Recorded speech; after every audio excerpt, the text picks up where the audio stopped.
ونصلي على رسوله الكريم أما بعد. اللهم طهر قلبي من النفاق وعملي من الرياء ولساني من الكذب وعيني من الخيانة فإنك تعلم خائنة الأعين ما تخفي الصدور. مرد عورت کے جوڑ و ملاپ اور اس سے پیدا ہونے والی اولاد کے بارے میں زمانے جاہلیت کے طریقے اور ضابطے. عن عائشة أن النکاح فی الجاہلیت کان علی 4 انحاء فنکاح منها نکاح الناس اليوم یخطب الرجل إلى الرجل ولیته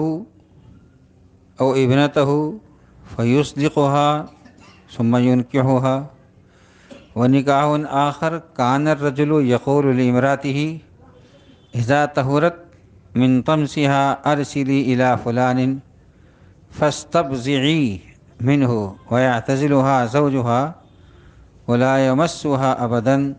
حتى يتبين حملها من ذلك الرجل الذي تستبزع منه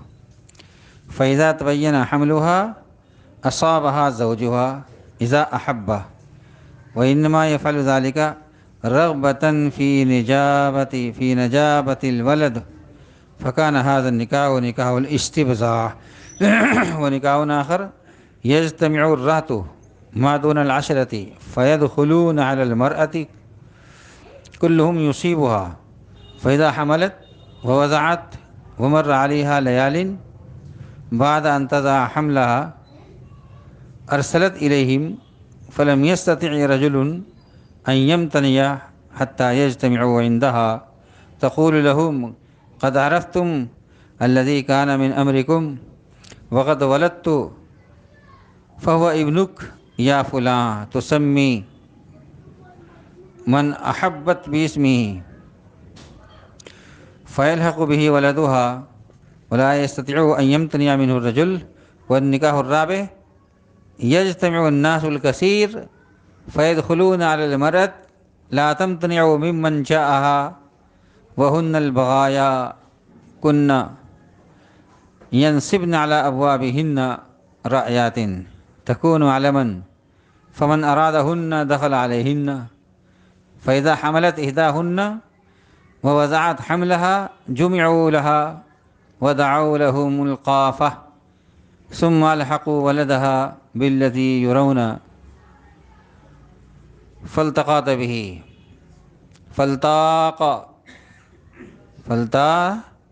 به وروع ابنه لا يمتنع من ذلك. فلما بعث محمد صلی اللہ علیہ وسلم بالحق هدم نکاح الجاہلیہ كله الا نکاح الناس اليوم. بخاری شریف کی حدیث ہے، اس میں سمجھایا ہے کہ پہلے زمانے میں جاہلیت میں کیسے کیسے نکاح ہوتے تھے. ان میں سے ایک طریقہ جو صحیح تھا اس وقت میں وہ آج بھی رائج ہے، اس کو جاری رکھا گیا، باقی سب کنڈم کر دیے گئے. ام المومنین حضرت عائشہ صدیقہ رضی اللہ تعالیٰ عنہ سے روایت ہے، انہوں نے بیان فرمایا کہ زمانے جاہلیت میں نکاح یعنی مرد عورت کے جوڑ ملاپ اور اس سے پیدا ہونے والی اولاد سے متعلق 4 طریقے رائج تھے. ان میں سے ایک طریقہ تو وہ تھا جو اصولی طور پر آج بھی رواج میں ہے، کیا کہ ایک آدمی کی طرف سے دوسرے آدمی کو اس کی بیٹی یا اس کی زیر ولایت لڑکی کے لیے نکاح کا پیغام دیا جاتا ہے اور پھر وہ مناسب مہر مقرر کر کے اس لڑکی کا نکاح اس آدمی سے کر دیتا ہے. ایک تو طریقہ یہ تھا. دوسرا طریقہ نکاح کا یہ تھا کہ کسی آدمی کی بیوی جب حیض سے پاک ہوتی اس وقت عورت میں حاملہ ہونے کی صلاحیت زیادہ ہوتی ہے، تو وہ کسی بڑی شان والے آدمی کے بارے میں خود اپنی بیوی سے کہہ دیتا کہ تو اس آدمی کو بلا کر اس سے نیوگ کر لے، یعنی اس سے تعلق قائم کر لے اور اس کی صحبت سے حمل حاصل ہونے کی کوشش کر. اور پھر وہ شوہر اپنی بیوی سے خود اس وقت تک الگ رہتا جب تک کہ اس دوسرے آدمی سے حمل قرار پا جاتا۔ پھر جب اس کے حمل کے آثار ظاہر ہو جاتے تو اس کے بعد یہ شوہر حسب خواہش اپنی بیوی سے صحبت کرتا، اور یہ سب کچھ اس غرض سے کرتا کہ لڑکا نجیب یعنی بڑی شان والا پیدا ہو، اور اس طریقے کو نکاح استبضاع کہا جاتا تھا۔ یہ شرمناک طریقہ زمانۂ جاہلیت میں عربوں کے بعض پست قبیلوں میں رائج تھا۔ اس کی صورت یہ ہوتی تھی کہ ایک پست سطح کا آدمی چاہتا تھا کہ اس کا بیٹا مثلاً بہادر ہو، شہسوار ہو، یا شکیل اور جمیل ہو، قداور ہو، یہ چاہتا تھا، تو وہ کسی ایسے آدمی کے متعلق جو ان صفات میں ممتاز ہوتا اپنی بیوی سے کہتا کہ تو اس آدمی سے تعلق قائم کر لے تاکہ اس کا حمل قرار پا جائے، اور پھر بیٹا انہی صفات کا اور اسی طرح کا پیدا ہو، اور خود اس وقت تک بیوی سے الگ رہتا جب تک اس دوسرے آدمی سے حمل قرار پاتا۔ عربی میں اس کو استبضاع کہا جاتا ہے۔ ہم نے اس کا ترجمہ نیوگ کیا ہے۔ ہندو معاشرے میں نیوگ کا رواج رہا ہے اور وہ اس کو جائز اور درست سمجھا جاتا ہے ہندوؤں کے یہاں۔ اس کی صورت قریب قریب یہی ہوتی ہے۔ اس کی تفصیلات کے لیے بانی آریہ سماج سوامی دیانند سرسوتی کی ستیارتھ پرکاش کتاب کا نام ہے، ستیارتھ پرکاش کا مطالعہ کیا جائے، اس سے آپ کو سمجھ میں آ جائے گا کہ نکاح کا طریقہ ایک یہ تھا۔ اچھا، اور ایک تیسرا طریقہ یہ تھا کہ چند آدمیوں کی ایک ٹولی، روایت میں اس کو رہت کا لفظ کہا گیا ہے، جو 10 سے کم کے لیے بولا جاتا ہے رہت، ایک عورت کے پاس پہنچتی ایک ٹولی، اور ان میں سے ہر ایک اس سے صحبت کرتا، اور یہ سب باہمی رضامندی سے ہوتا۔ پھر اگر وہ عورت حاملہ ہو جاتی اور بچہ پیدا ہو جاتا تو چند روز کے بعد وہ ان سب آدمیوں کو بلواتی، اور دستور کے مطابق کسی کے لیے بھی اس کی گنجائش نہ ہوتی کہ وہ نہ آئے، اس لیے سبھی پہنچ جاتے۔ تو وہ کہتی کہ جو کچھ ہوا تھا وہ تمہیں معلوم ہے، اور اس کے نتیجے میں میرے یہ بچہ پیدا ہوا، اور پھر وہ ان میں سے جس کو چاہتی نامزد کر کے کہتی کہ اے فلانے یہ تیرا لڑکا ہے،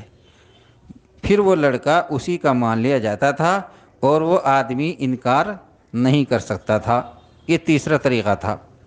چوتھا طریقہ زمانۂ جاہلیت میں نکاح کا یہ تھا کہ ایک عورت سے بہت سے لوگوں کا جنسی تعلق ہوتا، کسی کے لیے کوئی روک ٹوک نہ ہوتی، یہ پیشہ ور رنڈیاں ہوتی تھی، ان کے گھروں کے دروازوں پر بطور علامت کے ایک نشان نصب ہوتا تھا، جو کوئی بھی چاہتا ان کے پاس پہنچ جاتا،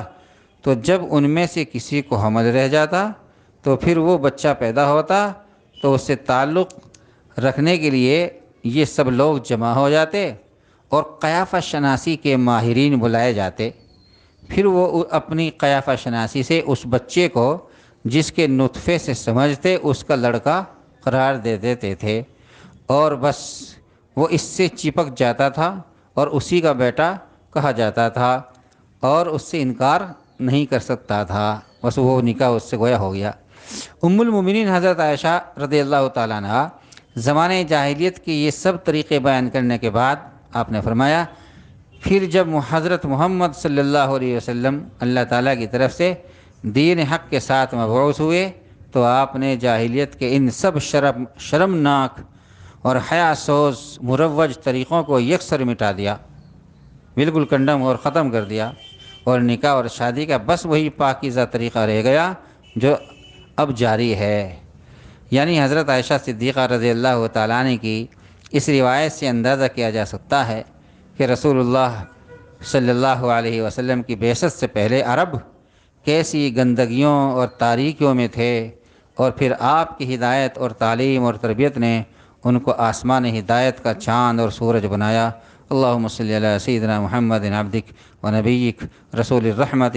مخرج الناس من الظلمات الى النور باذنک وبارک وسلم۔